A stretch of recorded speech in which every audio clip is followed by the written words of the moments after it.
What that's going to force your opponent to do is take their middle linebacker and put it in a deep third to actually cover that up. So that's what's great about this particular play. So you can see right here, once again, cover 2 is going to get exposed for a huge play right over the middle unless he compensates for that. Hey YouTube, once again guys, thank you for your support and watching my channel. I'm going to talk about one of my favorite offensive plays in the game. This is a play that I've been using and spamming for years, and it still works as effectively as it has previously. It is a play that is very common. You could find it in pretty much every playbook, and the play is called Salem. And this is going to be out of the gun tray open, but typically it's any kind of a trips or tray set that you're going to get this these passing concepts.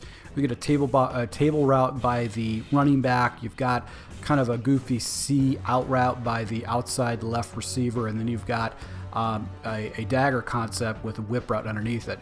This is a really cool play to use in your scheme, and let me show you a couple of ways I like to run it. So there's a couple of ways I like to run this particular play. One of my first ways to run it is I like to go ahead and take that slot receiver, CC Lamb, and actually put him in a slant route, and that gives me basically a high-low with my passing concept.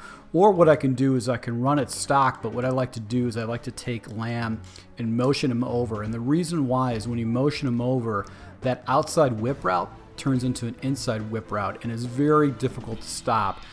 You have to have a zone in the right spot, or you have to, or if you're a man coverage, basically it blows it away. But let's just go ahead and show you how I like to run this play from a stock standpoint. So I like to go and slant up the wide receiver, and that's going to essentially be my first read. I'm going to go ahead and see if he's available underneath the coverage and actually throw the ball. Now, if you throw the ball quicker, that's better, because if you wait for that route to get a little bit over the middle of the field, you sometimes will fall into a yellow zone or some type of linebacker zone out there.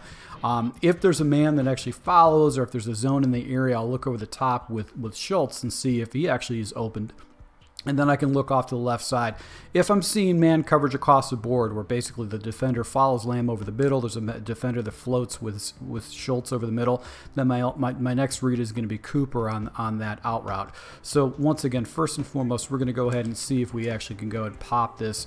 That was a cover 2 shell, and what's cool about this particular play is that the seam route by the tight end doesn't get covered with a stock cover 2. So what that's going to force your opponent to do is take their middle linebacker and put it in a deep third to actually cover that up. So that's what's great about this particular play. So you can see right here, once again, cover 2 is going to get exposed for a huge play right over the middle unless he compensates for that. So why I like to have that slant underneath, it allows me to go ahead and attack my opponent with a quick play underneath. But you can see I floated into a yellow zone, and that's one of the things you really need to be concerned about when making your reads. And if you do get man-to-man coverage off to the left, you've got basically this sail concept or flood concept where you got a high-low. And it allows you to attack the flat or over the top depending on how the coverage is. So you can see we've got basically kind of a one-on-one over here, and you can actually go ahead and attack that sideline off the left.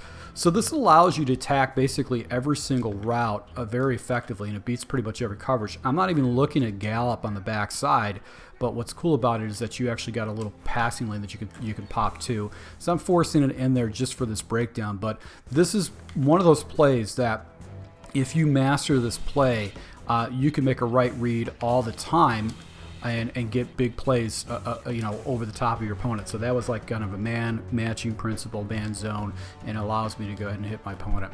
Now if I go ahead and motion this guy over, I can show essentially use the same play. Watch Lamb. When you quick snap him, he actually gets into like just this open part of the zone.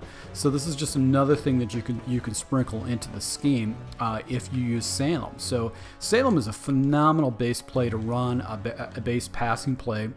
Sprinkling in with a run and some other plays that I've broken down from my Patreon, and it's definitely going to give you a great advantage against your opponent and just make it very difficult to stop this pass play. So I would go ahead and take a look at it. It's in trips formations, it's in tray formations, and it's a great play to go and throw into your scheme. So once again, thank you for your support, guys. If you do like these type of tips, Make sure you hit the subscribe button, the notification icon, because I'll be rolling out more offensive and defensive tips to take the game to the next level. So thank you for your support. Until next time.